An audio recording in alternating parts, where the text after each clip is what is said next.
going on, Jerome? The future of the Minnesota Vikings is absolutely like stunning bright. It's like looking at a solar eclipse. But Vikings kept Justin Jefferson in the fold long term, building around the franchise, and also having J.J. McCarthy, Kevin O'Connell in the building. That's a pairing that's going to bring the Vikings a dozen Lombardies in the next 10 years. And the future, like I said, future is insanely bright. You have to be either stupid or a liar to deny that the Vikings are a team to watch over the foreseeable future. But of course, ESPN.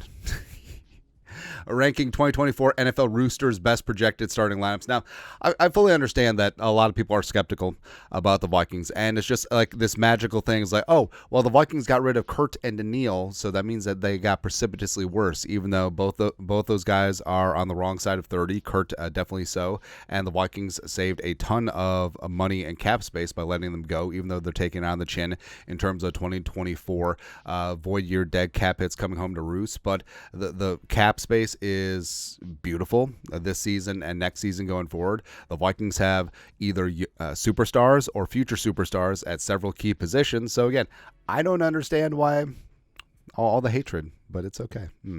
So ESPN ranks the Vikings as the 23rd rooster in the league. There's only 32 teams, phalanges. But, yeah, 23? Okay. Biggest strength, safety. Minnesota's the only team with 3 safeties on the rooster that played at least 900 snaps last season. Harrison, BZ, Metellus, who got some work at slot corner. Well, I mean, he got work everywhere, man. We're all over the field for at least 94% of the Vikings' defensive plays, and the trio combined for 342 tackles. Smith is still playing solid ball as he enters his age 35 season. That's from Mike Clay. Now, you could say, I mean, sure. Yes, safety is a strength, but also, I don't know. I feel like Jefferson and Addison and Hockenson when he gets back, I feel like that's a pretty good strength too. Pass catchers. Like, name me a better trio of pass catchers in the league. I will wait. Oh, you can't? Shocker. Not saying, I'm just saying. Well, although, yes, I mean, the Vikings respect you have the deepest safety room in the league, but in the grand scheme of things, you know.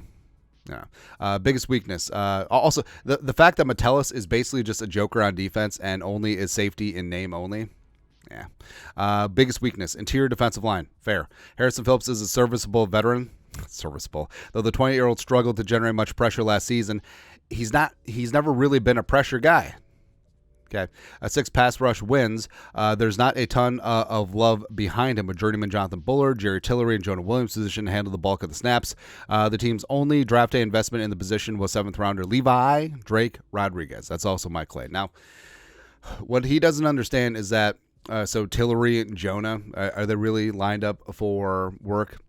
Bullard is a very solid run defender, but I mean, bitching about Harrison Phillips not getting a pass rush, that's like saying. Trying to think of like a snarky response, but like Harrison Phillips is a rock solid meat potatoes, hold the line of scrimmage, be good against the run, defensive tackle. I mean, whatever you get out of him as a pass rusher is just a bonus, and that goes back to his Bills days. That goes back to him at Stanford, man. So criticizing Phillips because he's not getting a pass rush, it's stupid.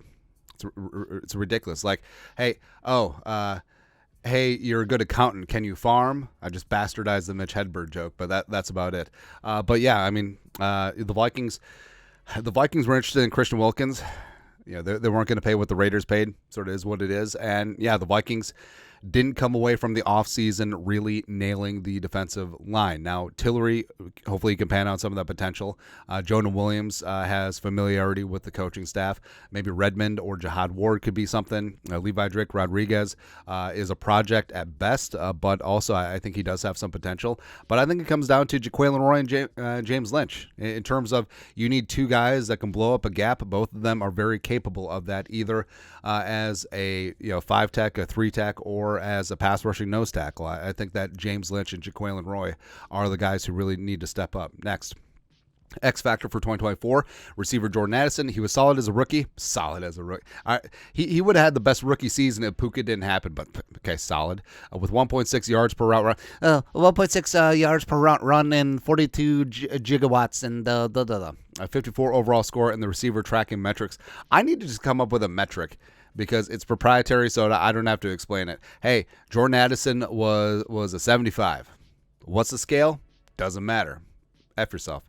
But in order to truly form a dangerous 1-2 combination with Justin Jefferson and support rookie quarterback J.J. McCarthy, the Vikings need more out of Addison in year 2. I feel like if Addison just cut and paste what he did last year, in addition to Justin Jefferson, and also remember Addison did a lot of that work last year without JJ, and yes, increase the volume of targets, but being a wide receiver 2 opposite of Jefferson, your life is so much easier. And also Addison did that with 4 quarterbacks. So let's just tap the brakes that Addison needs to step up. I mean, so yeah, I get to say that Addison needs to step up, but everyone else, no. It's like you're the older brother and your little brother. Like, you can pick on your little brother all day long, but anyone else says ish about your little brother, gotta deal with big bro. That's it, man.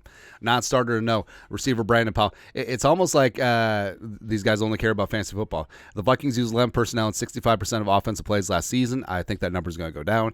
So there's a lot of pressure on Powell as a third receiver. Powell has always been more of a special team star. In 5 NFL seasons, he has only one year with more than 160 receiving yards. Last season with 324. He ranked 92nd. Again, I just need to make up metrics. And yeah, looking at the Vikings' offensive room, I mean, and we just said this in previous videos, like, yes, wide receiver 3, it's concerning on paper, but also after, all right, so take all of the targets that the Vikings pass catchers are going to get this year. You lop off Jefferson, you lop off Addison's, you lop off Hawkinson's when he gets back. How much is going to be left? Not a ton, right? So yes, in aggregate, guys need to step up, and it could be a village with Powell and Naylor and Sherfield and Robert Tonyan, Johnny Munt, and Aaron Jones and Ty Chandler out of the backfield. But in terms of like this one single guy needs to step up, otherwise we fail. Nah, not at that stage of the roster. So I wholeheartedly disagree with the non-starter. No, like who would be my non-starter to know? I don't know, Reisner. Reisner would be pretty good. Non-starter, I guess, Jaquelin Roy, jumping James Lynch, Blackman or Evans. Yeah, I think that's fair. But your thoughts are thoughts. ESPN lists the Vikings' biggest strengths and weaknesses, as well as ranks the Vikings rooster 23rd in the league. Yeah, okay. Again, this is the meme that keeps on giving. Like, you can do anything here. Like, you can even have Kevin O'Connell mugging Kevin O'Connell. It's great. Let us know in the comment section below. You guys are the best you know what to do. Skull production value.